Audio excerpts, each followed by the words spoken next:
Román, qué piola esto, este salto, tu abuelo se llamaba igual, era cineasta como vos, qué salto ahí, ¿no? ¿Cómo viene este pasaje a través de generaciones? Fue bastante interesante. Mi abuelo se murió 2 o 3 meses antes de que yo naciera. Mi mamá no quería ponerme Román. Del lado del lado de mi mamá, vengo de una familia judía, ¿Cómo se llama de apellido? Braginsky, Diana Braginsky. ¿De Eh, qué origen eran los abuelos estos maternos? Polacos y de Moldova, del lado de mi abuelo, del padre de mi madre de Moldova y de la madre de mi madre de Polonia. Polonia, hablaban yiddish en casa. Sí, totalmente, súper Claro, ashkenazi, claro. completamente. ¿Y ahí te quedó algo a vos?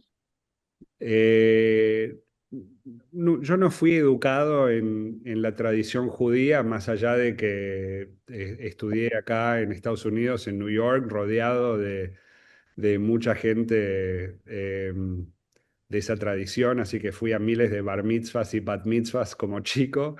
Me identifico bastante judío por la tradición familiar, ¿no? Pero no es algo muy formal en mi vida, ¿no? Sigamos con tu viejo entonces. Sí, Y esta tradición, vos decías que vos nacés cuando tu abuelo ya había fallecido, hay una discusión con el tema del nombre, sí. cómo viene esta herencia, esta sangre cinematográfica. Yo siempre tuve amor por el cine. Cuando terminé la facultad, eh, acá en Filadelfia estudié historia con una concentración en historia medieval. Salí de la facultad y me di cuenta que a través de una serie de conversaciones con un tipo que era como mi padrino, una especie de padrino, un tipo genial, acá un americano que se llamaba Leo Kelmanson, que fue el fundador de una empresa de publicidad muy grande de Estados Unidos. Él me ayudó a identificar el camino que yo tenía que seguir y gracias a esas conversaciones decidí estudiar cine y ahí fui a NYU, ahí es cuando fui al Masters en NYU, en el Tisch School of the Arts.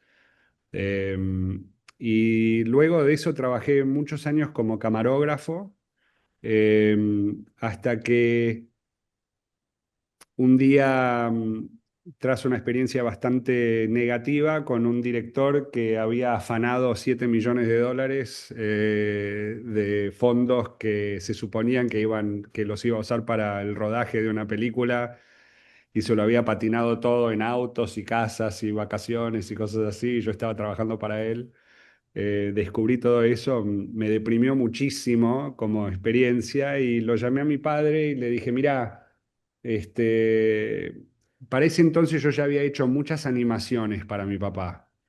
Una de las primeras animaciones que hice fue en el año 90. Imagínate una animación arquitectónica en el año 90 para el Tokyo International Forum, un proyecto, el proyecto que marca el antes y el después de la carrera de mi padre. Y mi papá me convocó para hacer eso, yo no tenía la más mínima idea, de hecho nadie sabía cómo se hacían estas cosas, así que yo me puse las zapatillas y fui, viste, abriendo puertas en la ciudad a ver si alguien tenía algo que decirme que me podía orientar acerca de cómo hacer este tipo de cosas y ahí aprendí. Entonces, cuando volví de esta experiencia con este director que se había afanado toda esta plata, me llamaban muchos estudios de animación para que sea como un director creativo para ellos. Y me di cuenta que en vez de hacer eso para terceros, sería lo más lógico hacerlo para mi padre. Entonces lo llamé a papá y le dije, quiero ir a trabajar con vos. Y también me di cuenta que para una persona como él, para quien el trabajo siempre fue tan central en su vida. De hecho, digamos, una gran proporción de lo que fue su vida, ponerle un 80% de su vida, fue el laburo. Eh, para que yo lo pueda conocer y poder acercarme bien a mi padre, la mejor manera de hacer eso Era Laura con él. era de estar con él. Claro, claro. ¿Qué edad tenías ahí, Román, cuando le dijiste eso a tu papá? ¿Lo hiciste en los 90? ¿Qué edad tenías ahí?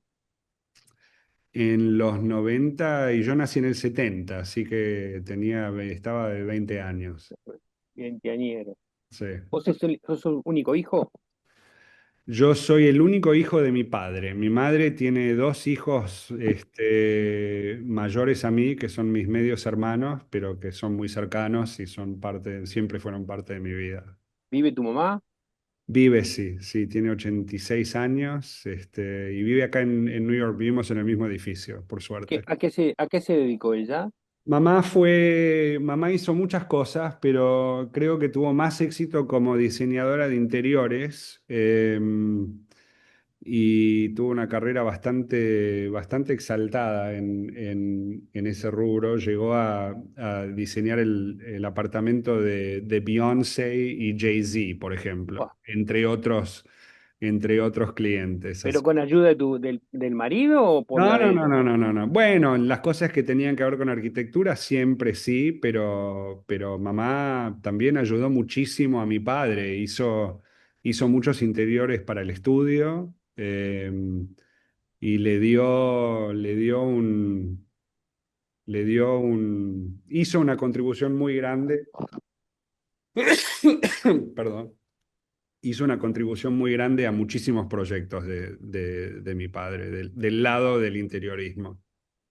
Román, te voy a pedir que ahora gires la cámara, nos mostrás la oficina, mientras le preguntamos a Fernanda qué hace en Montevideo. Ok. Bien. En Montevideo, bueno, yo soy la directora ejecutiva de la Fundación Viñoli y a Román lo conozco desde el otro día estábamos tratando de acordarnos, hace como más de 15 años que nos conocemos porque yo antes de trabajar en Viñoli Foundation fui la directora ejecutiva de una fundación uruguaya dedicada a apoyar y a impulsar proyectos educativos para niños y niñas y adolescentes de muy bajos recursos. Y Román integraba el directorio de esta fundación que se llama Reaching You, que en realidad nace en Nueva York, en Estados Unidos, y siempre con el foco puesto en Uruguay, pero nace allá y poco a poco nos fuimos viniendo para Uruguay, los que éramos partes de Reaching You, y bueno, y ahí fue cuando conecté con Román. Yo viví fuera de Uruguay más de 20 años y ahora ya van a ser como 10 12 que estoy acá en Montevideo.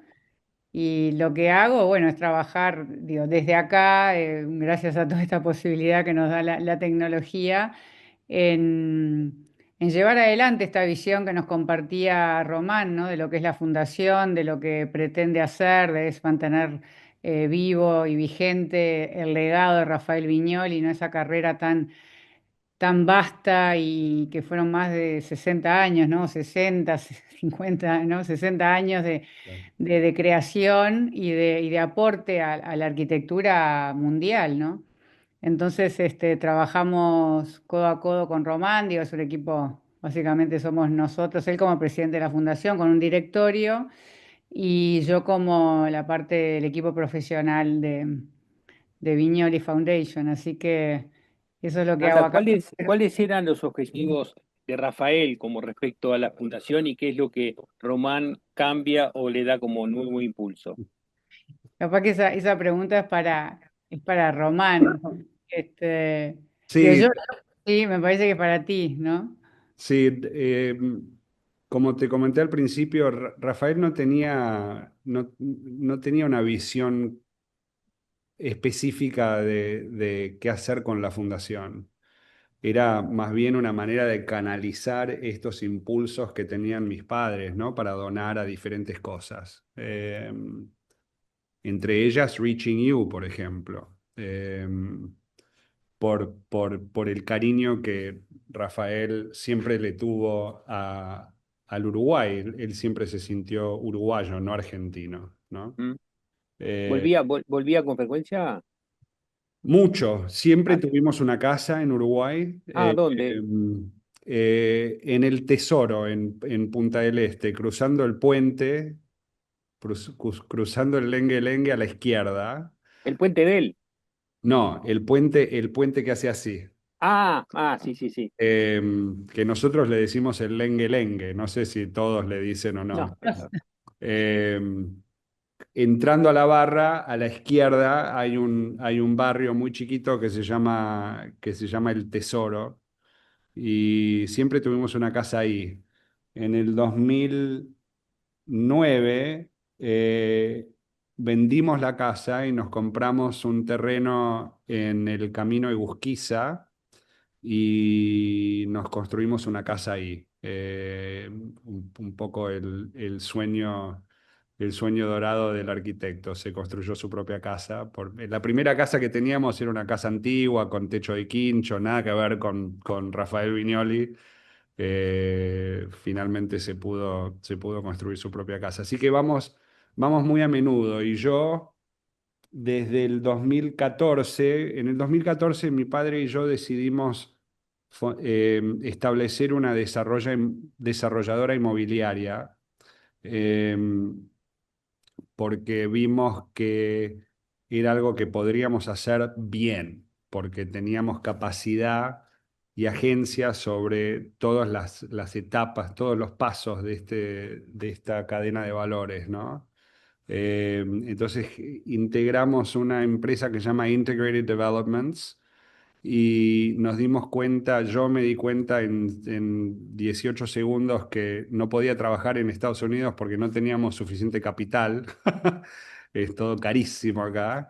Intenté trabajar en Argentina y reboté porque si bien uno me escucha hablar y cree que soy porteño, yo me fui de la Argentina cuando tenía 8 años y toda mi educación fue en Estados Unidos, así que el chip que tengo acá es americano Americano. y eso causó ciertos desencuentros con gente con quien intenté trabajar y eso me llevó a Uruguay. Y ahí encontré realmente creo que yo soy muy americano, pero soy bastante uruguayo también. Viste, he descubierto que soy bastante uruguayo y encontré una afinidad muy fuerte con el ámbito profesional y el ámbito político y el ámbito personal y todo, y desarrollamos una torre corporativa en la Rambla, en Palermo Sur, enfrente de la embajada, entre la embajada de Estados Unidos y la embajada de Alemania, Edificio Alemania se llama, ¿no? el edificio Plaza Alemania. Y ese fue un desafío muy interesante porque es un poco como aprendimos el métier de desarrollo inmobiliario, ¿no? Porque es una cosa trabajar para desarrolladores y es otra cosa estar manejando eh, el propio capital y tomando ese tipo de decisiones. Eso también nos ayuda como arquitectos a ser mejores arquitectos porque entendemos mejor lo que son las motivaciones y las limitantes que tiene un desarrollador. Eh, y el proyecto en Montevideo fue un éxito, lo entregamos, ¿no? Es nuestro, somos dueños del proyecto también. Eh, y lo hicimos en cronograma, en presupuesto, todo bien, lo estabilizamos 2 meses después de terminar la obra, así que nos dio mucho coraje para encarar otros proyectos de escala importante y de hecho ahora estamos en pocos días empezando una obra en las afueras de Montevideo, en Canelones, en realidad en Ciudad de la Costa, en un barrio que se llama El Pinar una obra de 54.000 metros cuadrados de Uh, vivienda, el edificio más sostenible de toda Latinoamérica. Eh, de hecho, el último diseño de Rafael Viñoli. diseñado por él, pero eso no es edificio, son casas de baja altura. No, no, no. Es un edificio de baja altura con 128 apartamentos. Oh, Es un, aguantame un segundito, aguantame un minutito. sí,